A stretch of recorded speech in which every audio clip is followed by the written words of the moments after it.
Assalamualaikum warahmatullahi wabarakatuh. Halo semuanya teman-teman, selamat malam, selamat datang kembali di channel kesayangan kita, channel Ilo Ekstrim, dan masih bersama saya Ilo dimanapun teman-teman berada.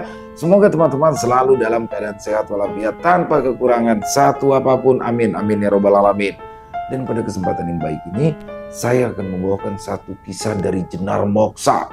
Kisah-kisah dari Jenar Moksa selalu keren-keren ya teman-teman ya. Dan pada kisah kali ini akan mengambil tempat di tanah Kalimantan, tapi di sini desa transmigrasi ya teman-teman ya. Jadi penghuninya adalah orang-orang dari Jawa, dan di desa ini kebanyakan dari daerah Jawa Timur. Kehidupan mereka yang nyaman ini berubah menjadi mencekam, dan semua itu bermula dari batas tanah. Waduh, jadi ada dua keluarga yang berebutan dan meributkan batas kepemilikan tanah. Nah, di sini sehingga terjadilah perang santet. Bagaimanakah detail terjadinya perang santet itu? Sebelum kita masuk ke dalam kisahnya, buat teman-teman yang mungkin belum subscribe channel Ilo Ekstrim, bisa diklik dulu tombol subscribe. Jangan lupa lonceng notifikasinya juga dinyalakan, agar teman-teman selalu mendapatkan notifikasi dari konten-konten yang akan kami upload selanjutnya. Untuk channel Ilo Ekstrim sendiri, kami upload setiap hari teman-teman ya, setiap malam jam 7 malam waktu Indonesia bagian Barat. Gak pakai berlama-lama lagi, pasti udah gak sabaran kan untuk masuk ke dalam kisahnya. Kita langsung saja masuk ke dalam kisahnya. Buduhoro Perang santet di batas tanah. Sore itu, di desa Tunggal Bakti, kecamatan Kembayan, suasana mendadak tegang oleh suara bentakan keras dari arah pekarangan tengah kampung. "Tanahmu tidak sampai di situ, Nok!" teriak Tukiran menuding dengan cangkul di tangan. Wajahnya merah padam, urat di lehernya menegang, nafasnya memburu seperti baru saja lari maraton. Di seberang batas tanah pekarangan, Wahyono yang baru sampai dari sawah berdiri dengan dada membusung, juga menggenggam cangkul yang ujung besinya masih basah oleh lumpur ladang gambut. "Loh Ran, ya dasar kamu yang buta ukur. Orang kalau patah pingsil ya begitu, ngotot.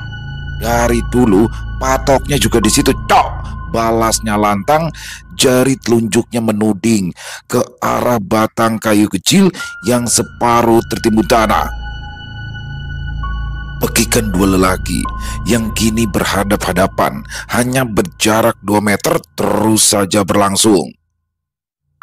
Keduanya dulu dikenal sebagai sahabat karib, sama-sama perantau dari Blitar, datang ke Kalimantan lewat program transmigrasi. Bersama-sama membuka lahan, menebang hutan, menanam padi, tinggal di barak pemerintah.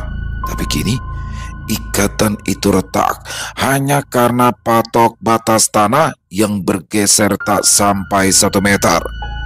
Di belakang Tukiran, istrinya Sarmi panik menarik lengan suaminya sambil memohon, "Sudahlah mas, tidak usah diributkan, malu sama warga lainnya."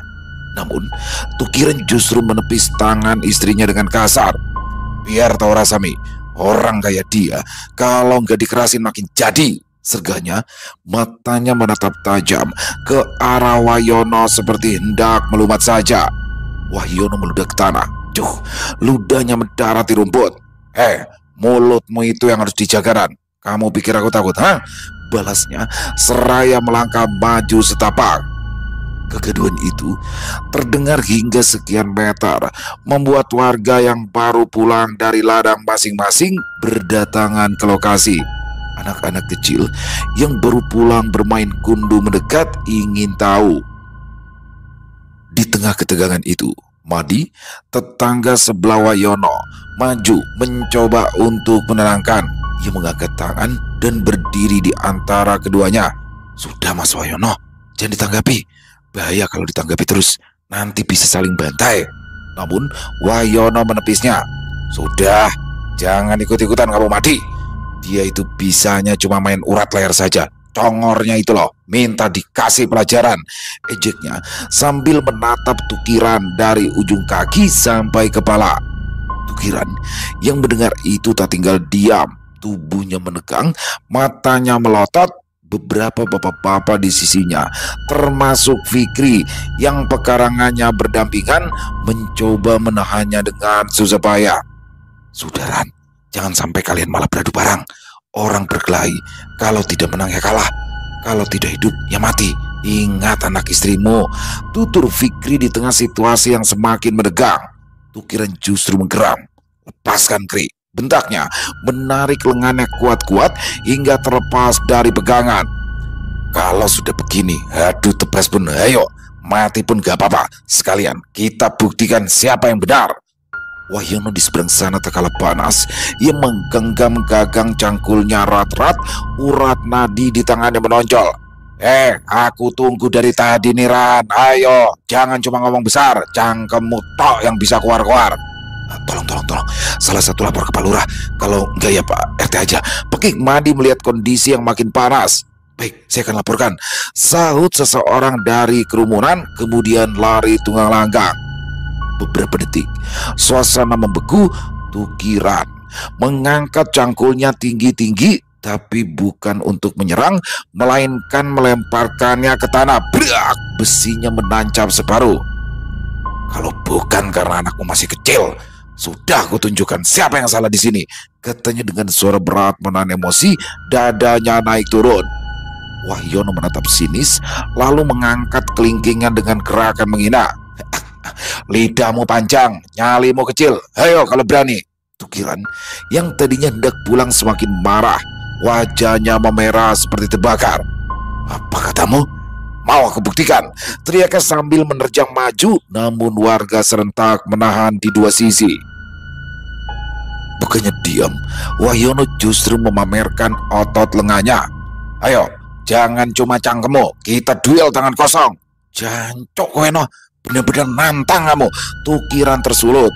Cukup, jangan sampai diterluka, teriak serempak dari beberapa pria sambil menarik paksa keduanya ke belakang hingga ke pelataran rumah masing-masing. Beberapa anak muda yang barusan berkumpul langsung membantu memegangi bahu Tukiran agar tidak lepas lagi. Sementara Madi dan dua orang lain berusaha menghalangi Wahyono yang masih berteriak-teriak karena tersulut emosi. Bersamaan dengan itu, dari arah ujung lorong desa, suara kring-kring bel sepeda menggema seperti bariton mendekat. Pak RT, Ahmad, pria setengah baya dengan peci hitam dan baju batik coklat turun tergesa, sudah dengan membawa map di tangannya. Sudah, ini urusan batas tanah, kan bisa dibicarakan baik-baik, katanya keras, mencoba memecah ketegangan. Semua orang menoleh. Perlahan, kedua pria yang nyaris baku hantam itu menunduk, masih dengan nafas berat. Pak Ahmad berjalan ke tengah, menatap patok yang menjadi sumber masalah. Kayu bulat setinggi lutut itu memang tampak baru digeser sedikit, meninggalkan lubang lama di tanah. Kalian berdua ini sudah berapa puluh tahun hidup berdampingan. Masa hal sekecil ini bikin rusuh kampung? Apa Anda ingat bagaimana susahnya baru sampai waktu itu? Ujar Pak Ahmad dengan nada menegur. Sarmi menunduk, menatap ujung kaki sendiri. Dialah orang satu-satunya yang tahu suaminya keras kepala, tapi juga tahu betapa Tukiran merasa tertindas sejak beberapa minggu terakhir ketika batas tanah itu diduga digeser oleh seseorang malam-malam. Dan yang pasti Wahyono lah pelakunya. Saya cuma ingin keadilan Pak RT, kata Tukiran akhirnya, suaranya bergetar. Batas perkintalan saya ini digeser jadi sempit 0,5 meter. Kalau dibiarkan lama-lama bisa habis semuanya. Wahyono memotong cepat. Bohong, justru dia yang geser. Saya tahu betul posisi awal pembagian, makanya saya kembalikan Pak Mat. Akhirnya kamu mengakuinya. Nono, nyolong batas. Olok Tukiran tidak mau menjadi tertuduh. Wahyono menimpali. Goblok, justru kamu yang ketahuan. Pak Ahmad menghela nafas panjang. Sudah, jangan saling menyalahkan. Besok atau lusa kita ukur ulang pakai peta blok dari kantor transmigrasi. Ada saya dan Pak Kades. Semua sudah pulang dari Jawa. Sekarang bubar, sebelum sore ini berubah jadi malam berdarah. Ayo, bubar. Usir Pak Ahmad mendorong satu persatu pundak warganya. Satu persatu warga mulai bubar, termasuk Mandi dan Fikri. Mereka hanya bisa membayangkan betapa cepatnya dua sahabat itu berubah jadi musuh hanya karena batas tanah bergeser beberapa jengkal. Tukiran masih berdiri kaku, matanya menatap tajam ke arah Wahyono yang merasa paling benar, sesekali menunjuk ke arahnya saat berbicara dengan Pak Ahmad. Dasar, dia malah seperti orang terzalimi, gerutu Tukiran sebelum akhirnya pergi dengan langkah berat. Sarmi menyusul di belakang, menatap sekilas ke arah patok kayu yang sudah bukan lagi di posisi semula. Setelah Sarmi dan Tukiran masuk ke dalam rumah, tanpa banyak bicara lagi, Pak Ahmad segera meninggalkan tempat itu. Tinggal Wahyono mengelap keringat di dahi. Akhirnya dia mengalah, dengusnya, lalu berbalik masuk ke rumah. Di malam harinya, Tukiran duduk di atas lantai. Rokok kretek di tangannya terus mengepul tanpa dihisap. Setiap kata-kata yang keluar dari mulut Wahyono terus mendengung dalam kepalanya. Kurang ajar betul dia. Sudah ngaku menggeser, tapi malah sok paling benar, geramnya sambil menatap nyala lampu teplok di dinding. Sarmi datang membawa kopi, duduk di samping. Mas, wes jangan dipikirin terus, nanti malah sampean sakit. Kalau ndak bisa ke ladang, bagaimana ayo? Tukiran menatap wajah istrinya. Aku nggak terima. Dia seenak yang ngaku-ngaku tanah kita, padahal sudah dari awal dulu garisnya di situ. Kamu juga tahu kan, Mi? Sarmi hanya bisa menghela nafas berat. Suaranya lembut dan menenangkan saat berbicara. Iya, tapi mau bagaimana lagi? Ngotot seperti apapun, kalau dia tetap berkeras, lebih baik ikhlaskan saja. Tukiran menatap istrinya. Ikhlas? Sarmi mengangguk.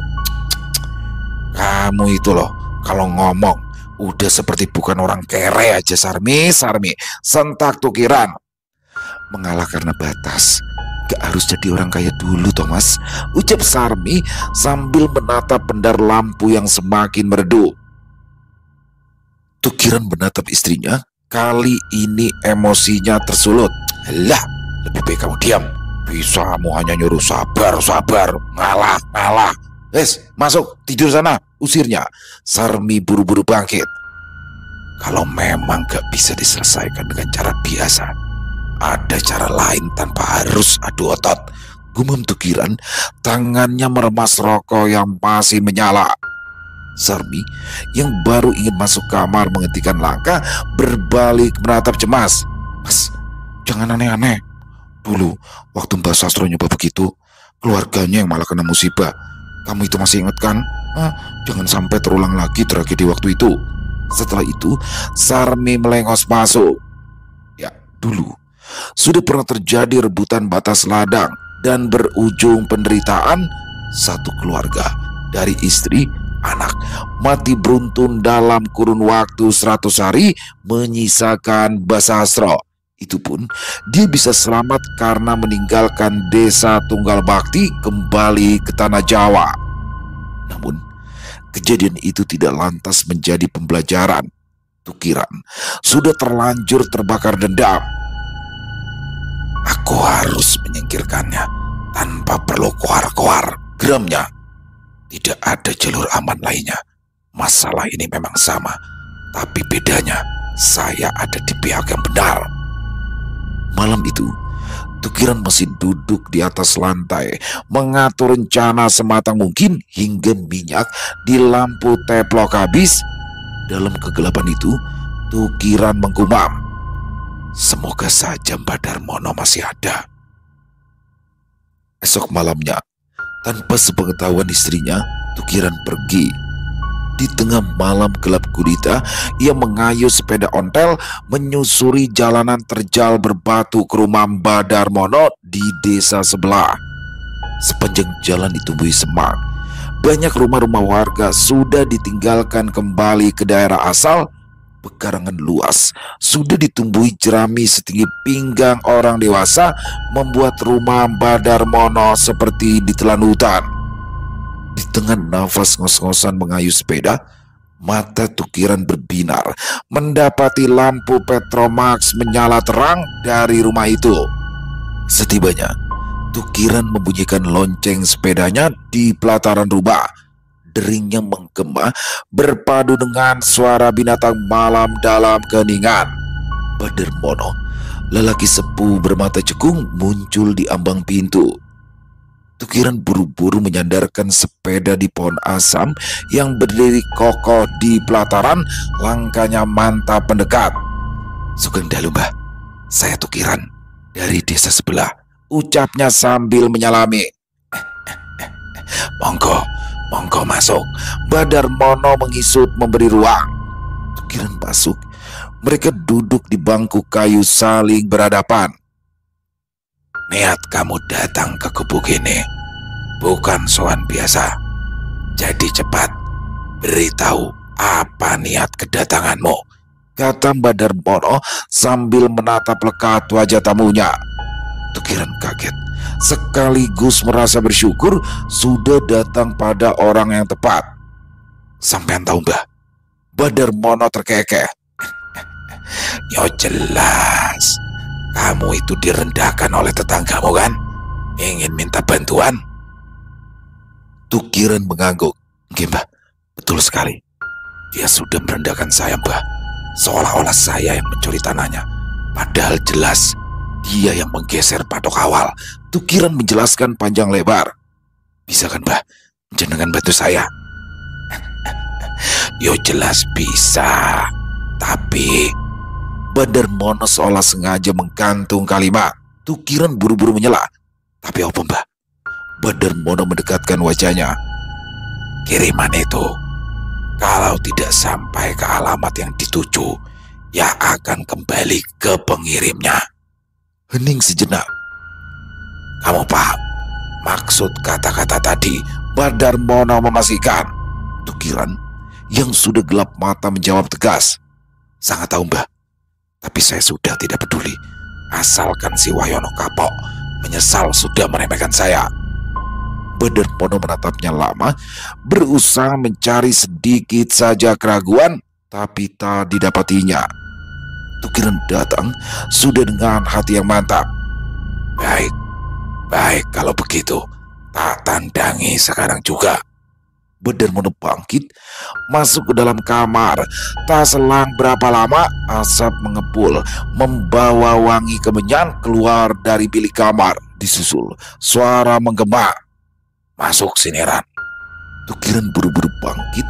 Saat tangannya menyibak tirai gorden itu, jantungnya berdegup, seolah baru tersadar bila kedatangan ini bukan hanya membawa dirinya, tapi seluruh keluarganya.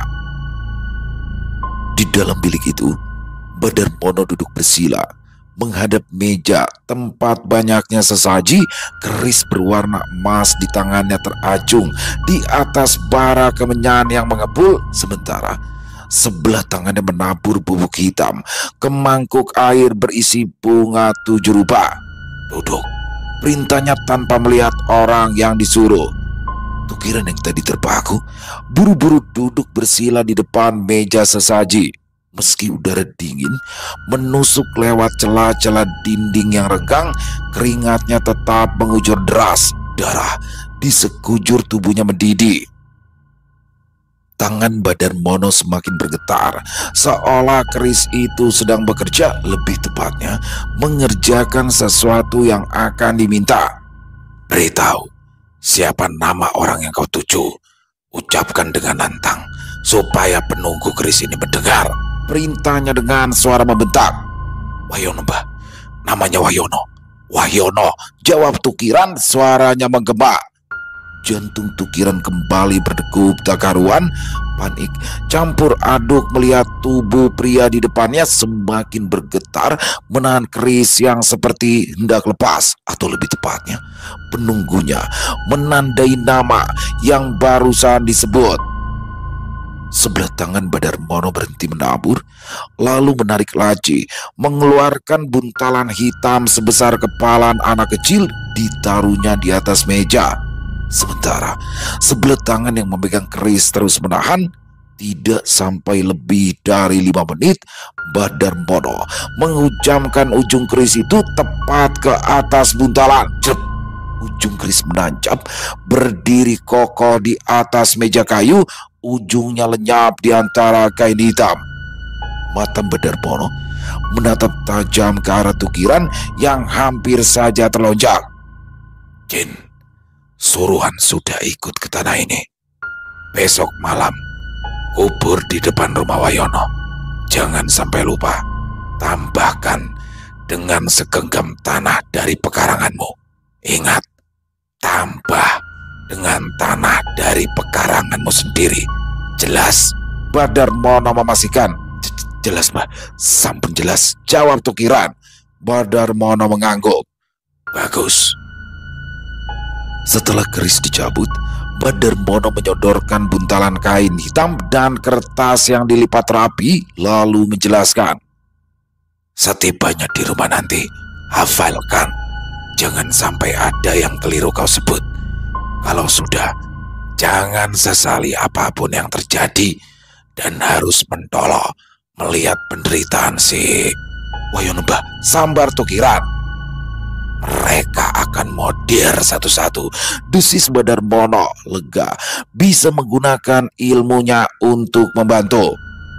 Dan satu lagi, setelah melakukan semuanya, jangan menoleh meski kamu melihat apapun itu.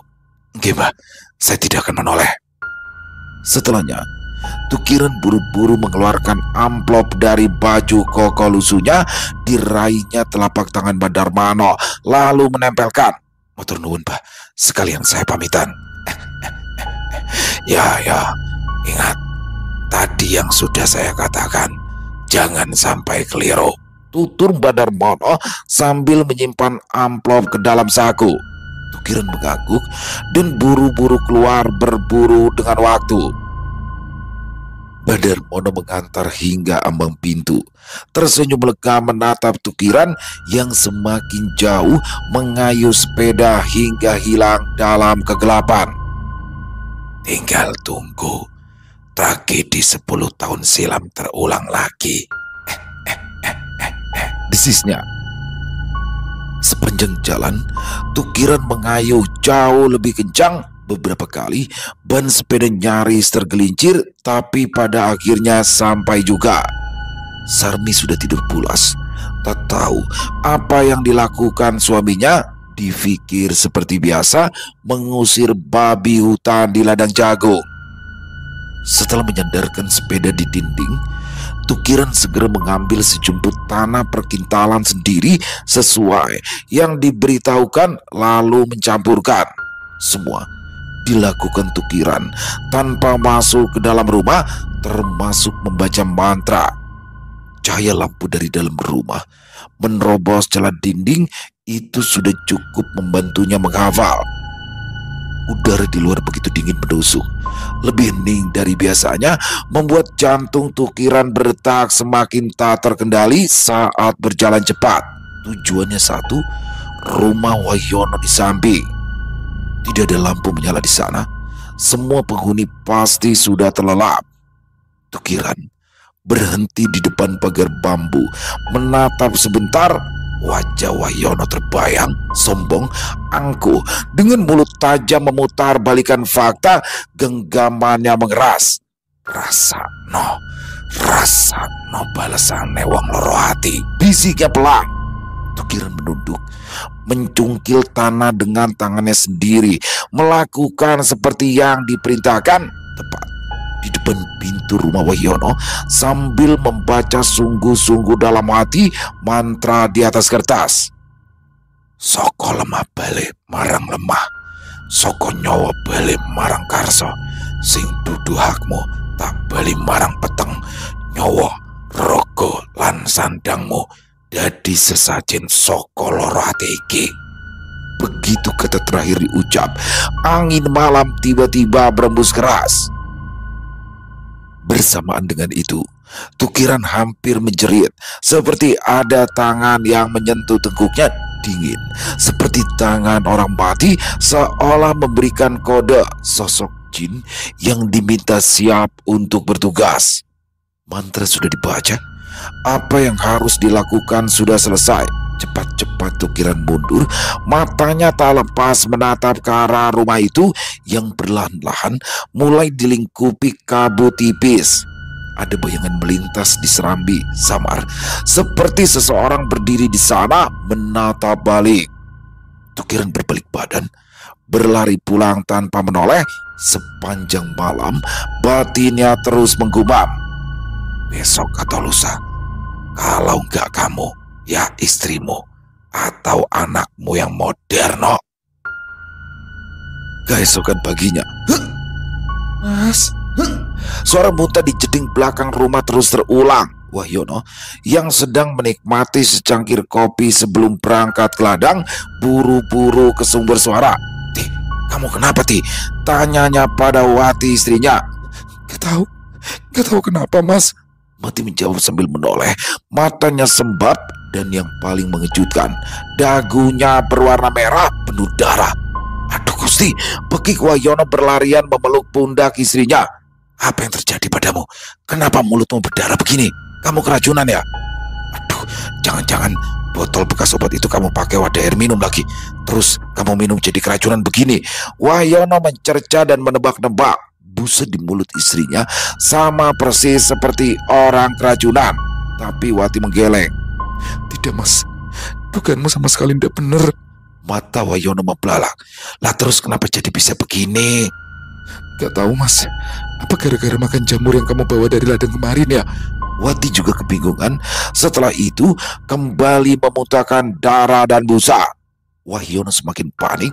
Ia mengurut pundak istrinya sampai muntah itu reda. Wati dipapah masuk ke dalam rumah. Sementara darah di lantai jeding beramburan. Baru saja satu langkah menapak dapur, suara di kamar mengejutkan. "Bapak, Ibu." Wahyono dan Wati saling pandang, lalu berlarian ke sumber suara. Saat menyibak tirai pintu kamar, suara mereka serempak berteriak, "Supri, kamu kenapa, Le?" Mereka terkejut mendapati Supri si bungsu kejang-kejang di atas tempat tidur.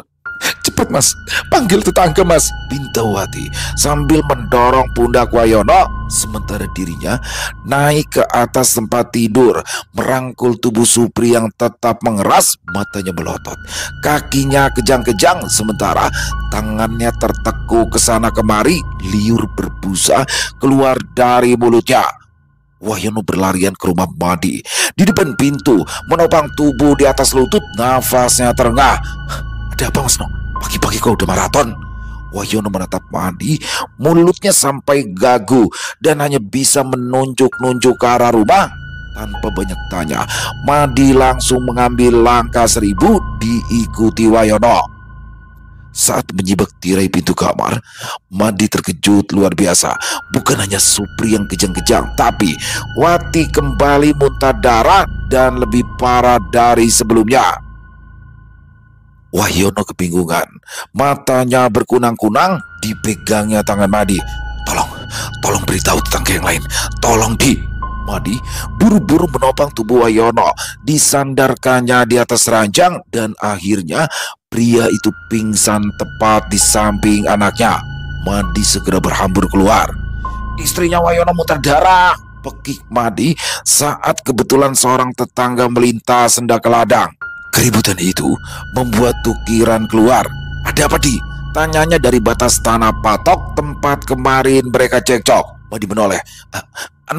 Mbak Wati muntah darah, anak bungsunya kejang-kejang, Wahyono malah pingsan," terang Madi. Tukiran buru-buru masuk ke dalam rumah.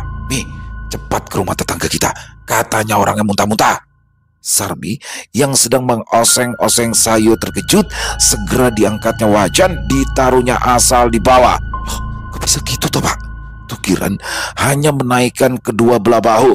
"Yo nggak tahu, kok nanya saya? Ya wis, ayo kita ke sana, ikut bersimpati," ajaknya lagi. Warga sudah berkerumun di depan rumah itu. Sesuai saran dari beberapa warga, mereka akan segera dilarikan ke puskesmas Kecamatan Kembayan. Pak Ahmad bergerak cepat mencari pinjaman mobil pick-up. Sarmi langsung membaur dengan ibu-ibu lainnya. Tukiran berpura-pura heran meski dadanya berdegup kencang tak karuan saat melihat tubuh lemas Wahyono diangkat oleh beberapa warga, disusul Wati, lalu Supri dibopong, membuat warga menangis. Mereka dinaikkan di atas mobil pick-up, dilarikan ke puskesmas yang jaraknya lumayan. Madi, Fikri, dan Pak Ahmad ikut. Setibanya di puskesmas, setelah mendapatkan perawatan, hasilnya bukanlah keracunan, bukan pula penyakit medis lainnya. Madi, Fikri, dan Pak Ahmad pulang membawa kabar yang menggegerkan desa Tunggal Bakti. Di malam harinya, Hendro, adik Wahyono yang datang dari desa seberang, segera pergi ke dukun terkenal dari generasi ke generasi di Alam Badarmono. Setibanya, ia langsung memberitahukan kondisi adik kandungnya beserta ipar sekaligus keponakannya yang mengalami hal di luar nalar. Badarmono masuk ke dalam bilik, duduk di depan meja yang sama, menatap ke dalam mangkuk berisi air bunga 7 rupa. Asap kemenyan membentuk pusaran kecil di udara, bau kemenyan memenuhi ruangan, dan Hendro dipanggil masuk. Duduk, perintah Badarmono. Hendro duduk, wajahnya tegang menunggu hasil. Gangguan berat, gumam Badarmono. Ini bukan penyakit dunia. Pengirimnya kenal dekat, dendamnya dalam. Hendro menelan ludah. Bisa disembuhkan gak, Mbah? Suaranya cemas. Wajah Badarmono mendekat. Bisa, tapi lambat. Mereka akan tetap mati satu-satu kalau tidak segera pindah dari rumah itu. Loh, kenapa, Mbah?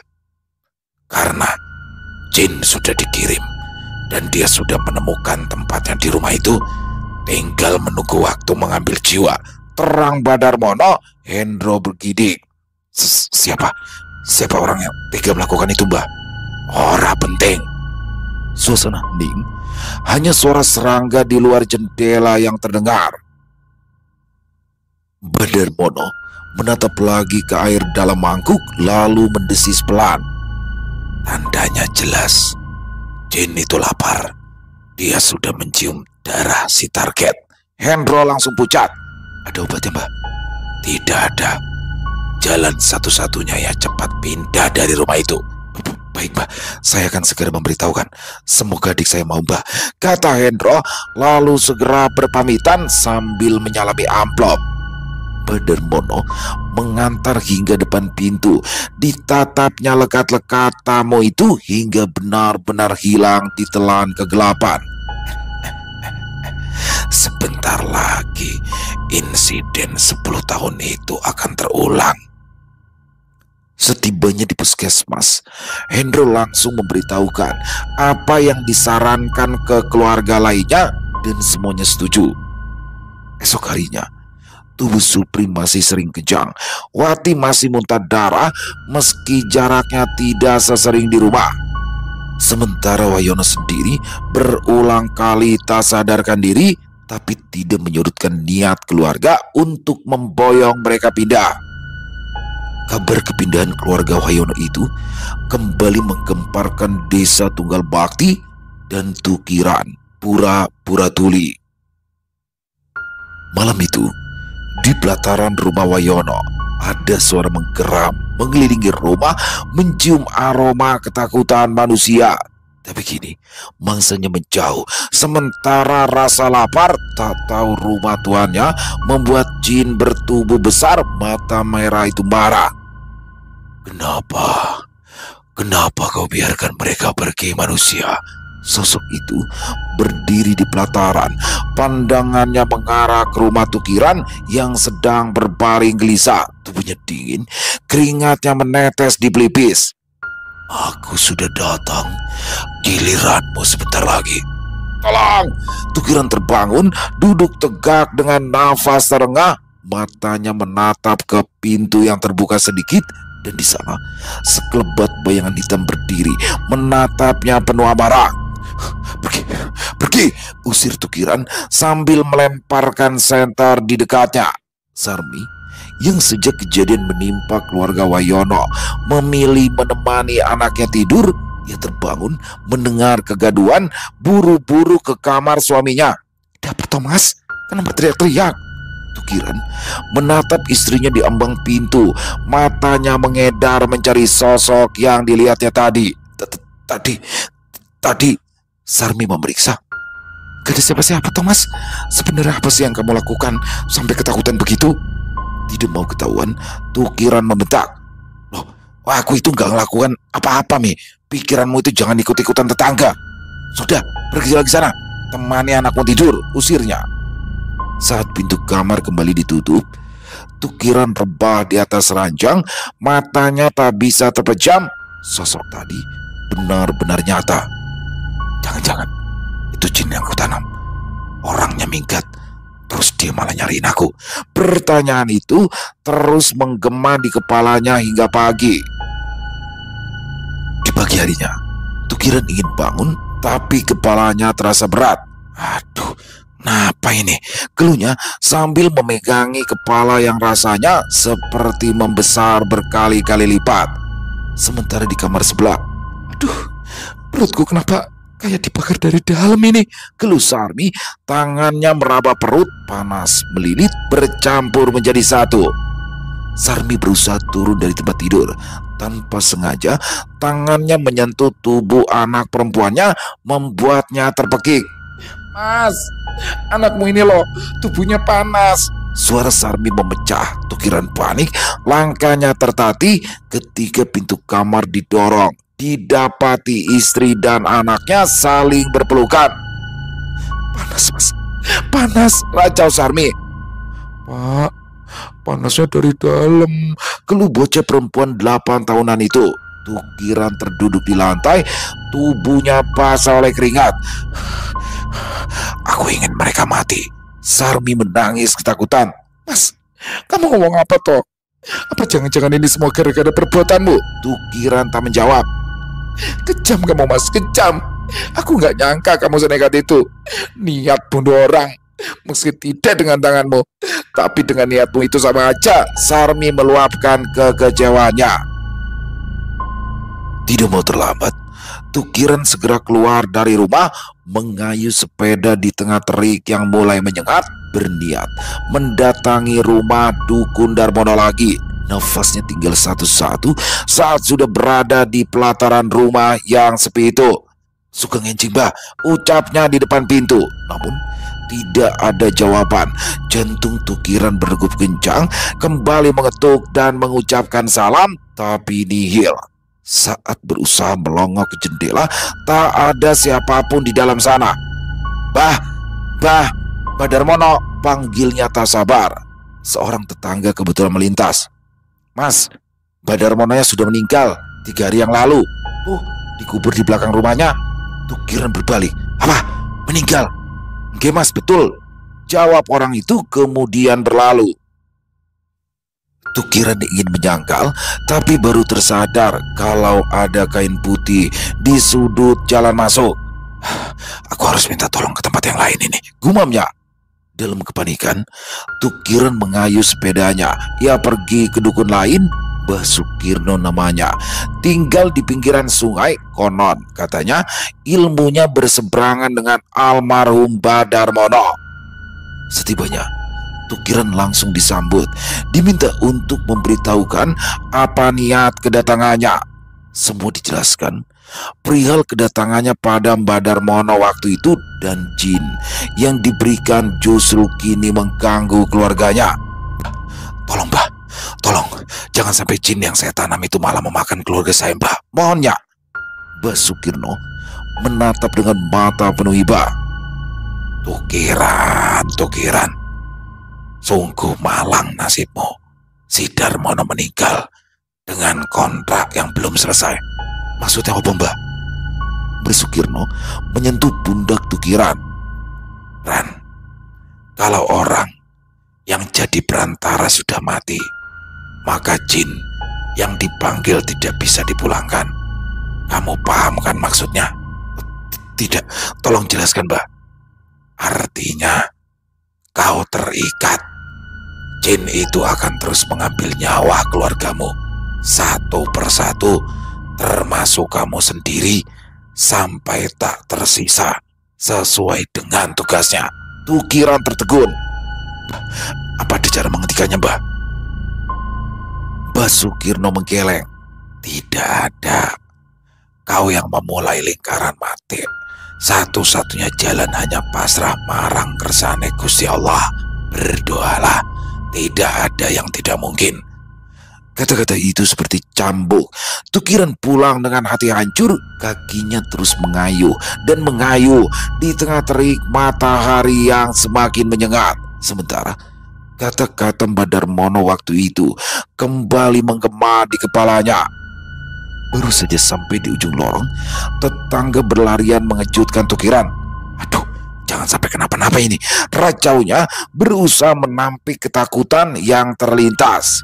Setibanya, Tukiran segera menjatuhkan begitu saja sepedanya, berusaha menerobos orang yang berkerumun. Betapa terkejutnya saat ia mendapati Sarmi, istrinya, tergeletak di lantai. Mulutnya berbusa, matanya melotot menatap langit-langit. Anak-anak menangis memeluk tubuh ibunya yang sudah dingin. Sarmi, Sarmi, jangan tinggalkan aku, Mi. Jangan tinggalkan aku. Tukiran meraung histeris, terduduk memeluk 3 orang anaknya. Jenazah Sarmi dikebumikan hari itu juga. Sejak malam itu, rumah Tukiran jadi tempat ketakutan. Piring di dapur jatuh sendiri. Bayangan hitam melintas di semua ruangan. Semua anak-anak bisa melihat penampakan itu. Setiap malam, suara langkah kaki berat mendekat ke kamar. Sepanjang malam, Tukiran dan anak-anaknya berusaha terjaga. Mereka tidur dalam satu bilik untuk menghindari hal yang mengerikan. 7 hari setelah kematian Sarmi, anak sulungnya panas tinggi. Tukiran membawanya ke puskesmas di kecamatan. Semua anaknya ikut serta. Malam itu, angin berembus seperti tak biasanya. Puskesmas yang hanya dihuni beberapa orang rawat inap itu terasa mencekam. Menjelang jam 1 dini hari, suara desisan di luar membuat bulu kuduk merinding. Tukiran tahu jin itu mengikutinya. Sementara sang anak demamnya semakin tinggi. Menjelang subuh, putranya meninggal dunia. Menurut dokter, ia terkena malaria. Jenazah dibawa pulang, dimakamkan hari itu juga tepat di samping tanah basah ibunya. Tukiran dirundung kesedihan sampai sudah tak bisa membedakan mimpi dan nyata. Kalau saja waktu itu aku diam, gumemil diri sambil memeluk 2 gundukan tanah basah. Sementara kata-kata Mbah Darmono mengiang di kepalanya.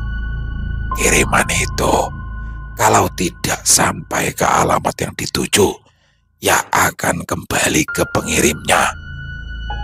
Ya Allah, ya Gusti, sesal Tukiran. Langkahnya terseret meninggalkan pemakaman. Menjelang maghrib, langkah limbung Tukiran menuju jeding di belakang. Suara langkah kaki berat menginjak dedaunan kering. Suara menggeram seperti berada di balik telinga, tapi Tukiran tidak peduli. Untuk sekian puluh tahun lamanya, akhirnya Tukiran mengambil air wudhu. Ia mengadukan semuanya pada sang pemilik semesta, pemilik lakon. Air matanya menitik dalam munajat panjangnya. Tiba-tiba sesuatu terlintas di kepala Tukiran. Kalau Wayono bisa selamat keluar dari rumahnya, kenapa aku tidak begitu? Bukankah kalau kiriman dikembalikan ke pengirim dan orangnya sudah tidak ada? Tukiran tersenyum, tak sanggup melanjutkan kata-katanya. Malam itu juga ia mengemasi pakaian seadanya. Besok dia akan meninggalkan tempat ini, pergi sejauh mungkin supaya anaknya selamat. Hening menyelimuti rumah itu sampai akhirnya terdengar tok tok tok, ketukan di pintu depan. Tukiran tertegun. Siapa yang datang malam-malam begini? Jantungnya berdegup menoleh ke arah jendela. Ketukan itu terdengar lagi, kali ini lebih keras. Tok tok tok.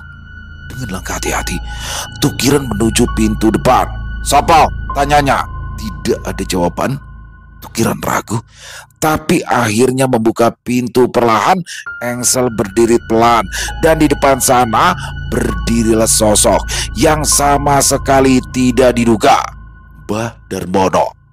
Dukun yang katanya sudah meninggal itu berdiri tegap.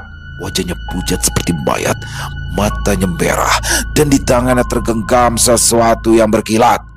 Tukiran tercekat. "Mbah, jenengan bukannya..."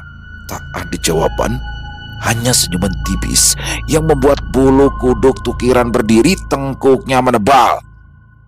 "Aku cuma mau menuntaskan satu urusan, Ran." Suara Mbah Darmono berat. "Maksudnya apa, Mbah?"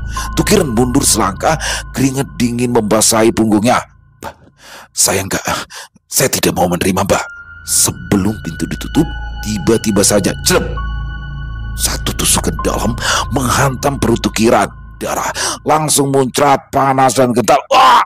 Tukiran menggeram keras, tubuhnya terhuyung, matanya membelalak tak percaya, mencoba menahan bila itu dengan kedua tangannya.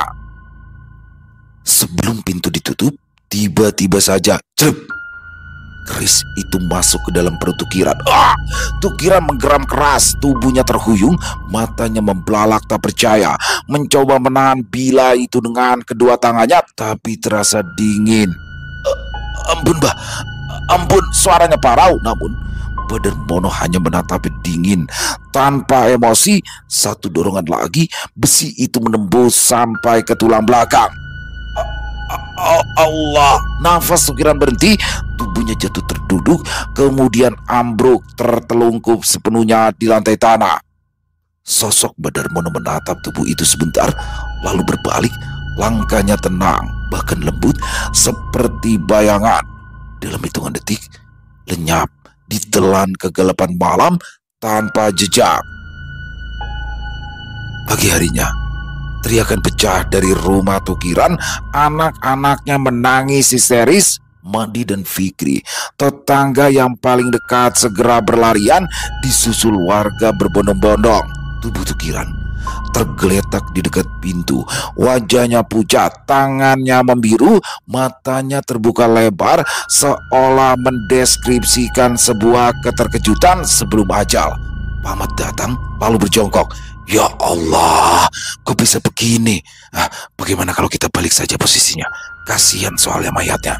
Pak Ahmad meminta pertimbangan sebab menunggu petugas akan lama. Semua setuju. Madi dan Fari maju. Jasad dibalik. Semua yang melihat terkejut. Di perut Tukiran menancap sebuah benda berkilat. Saat Pak Ahmad menariknya, tak bergerak sedikit pun. "Aneh, ini bukan pisau," katanya pelan. Madi memperhatikan dengan seksama gagang yang tersisa. "Keris, Pak, tapi kok bisa nempel gitu ya?" Beberapa lelaki bergantian mencoba mencabut. Satu persatu gagal. Benda itu seperti menyatu dengan tubuh korban, seolah tumbuh dari dalam dagingnya sendiri. Akhirnya pria yang paling sepuh berkata, "Panggil Mbak Sukirno saja, biar beliau yang lihat." Pak Ahmad menatap Madi. "Bagaimana kalau kamu dengan Fikri ke rumahnya? Mau?" "Mau," jawab keduanya. Dua orang itu mengayuh sepeda masing-masing dengan kencang. Setibanya langsung memberitahukan. 1 jam kemudian mereka kembali sudah membonceng Mbah Sukirno yang dikenal bijak dan paham ilmu. Semua minggir. Mbah Sukirno berlutut menatap tubuh Tukiran yang sudah dipindahkan ke ruang tengah, lalu memejamkan mata. Bibir bergerak membaca doa Islami dengan cengkok Jawa. Tangan kirinya menggenggam tasbih dari akar bahar. Beberapa menit kemudian ia membuka mata. "Itu bukan keris manusia," katanya tenang. "Lalu apa, Mbah?" tanya Pak Ahmad. Itu keris jin, senjata gaib yang dulu dipinjamkan pada Tukiran saat meminta bantuan untuk mengirimkan santet ke orang lain. Semua orang tertegun. Artinya jin itu datang menagih, mengambil kembali nyawa orang yang dulu memanggilnya. Tak ada yang berani bicara lagi. Akhirnya keputusan pun diambil. Kematian itu harus ditutup rapat. Tak boleh ada yang bercerita keluar desa. Pak Ahmad meminta warga kompak untuk mengubur jasad Tukiran sebelum maghrib.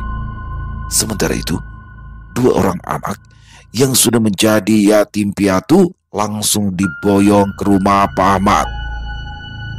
Sejak malam itu, 2 rumah berdampingan itu kosong, menjadi momok tersendiri bagi warga yang melintas, sebab sosok Tukiran acap kali terlihat duduk di samping kayu pembatas. Orang-orang bilang mungkin Tukiran sudah mati, tapi arwahnya belum benar-benar pergi. Selesai. Wow, luar biasa kisah dari Jenar Moksa. Asli ini keren banget nih. Cerita-cerita kayak gini nih yang benar-benar saya tunggu nih. Jadi apa ya, kayak saya masuk dalam kisahnya tuh dan mencekam banget ya. Ini settingnya di tahun-tahun 90-an nih kalau saya lihat ya teman-teman ya, atau 80-an. Jadi bukan di zaman modern seperti saat ini. Dan bagaimana dalam kisah tadi yang awalnya hanya perang mulut, karena untuk perang uratnya nggak jadi tuh, keburu dipisahin. Di sini Tukiran yang nggak terima akhirnya mengirimkan santet yang mengerikan kepada Wahyono keluarga. Waduh.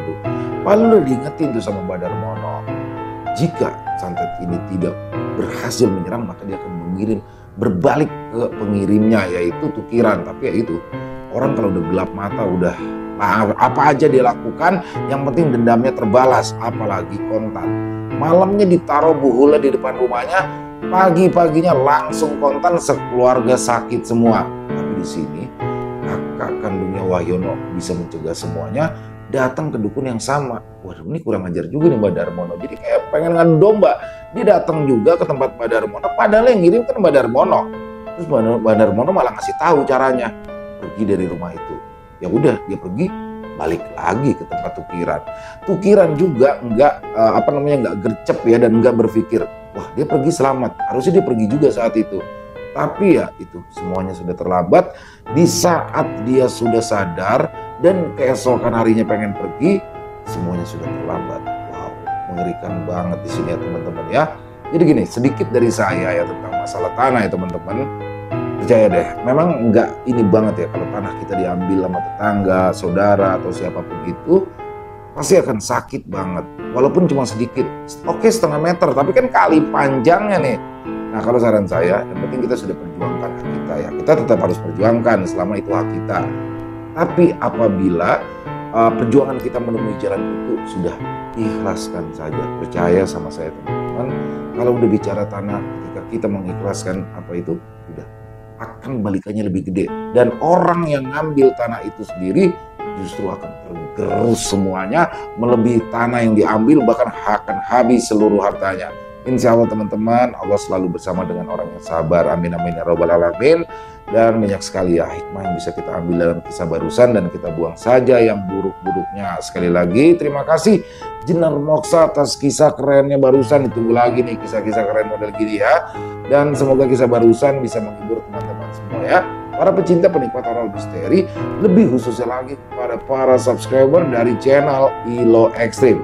Buat yang suka dengan videonya, bisa diklik tombol like-nya, tombol jempolnya, boleh juga dong dibantu di-share ya. Link videonya ini ke teman-teman yang lain agar juga ikut merasa terhibur. Dan buat teman-teman yang mungkin punya komentar lain, silakan bisa menuliskannya di dalam kolom komentar ataupun hanya sekedar saling menyapa. Insya Allah kami akan menjawabnya satu persatu. Di akhir kata saya Ilo mengucapkan permohonan maaf apabila mungkin dalam pembawaan kisahnya barusan ada kata-kata saya yang salah ataupun ada kata-kata saya mungkin yang kurang berkenan. Saya mohon dibukakan pintu maaf yang seluas-luasnya. Sampai berjumpa lagi di konten-konten kami selanjutnya yang pasti tidak kalah ngerinya, pasti tidak kalah seramnya. Masih bersama saya Ilo di channel ILO Extreme. Salam sehat, sukses selalu untuk kita semua. Wassalamualaikum warahmatullahi wabarakatuh.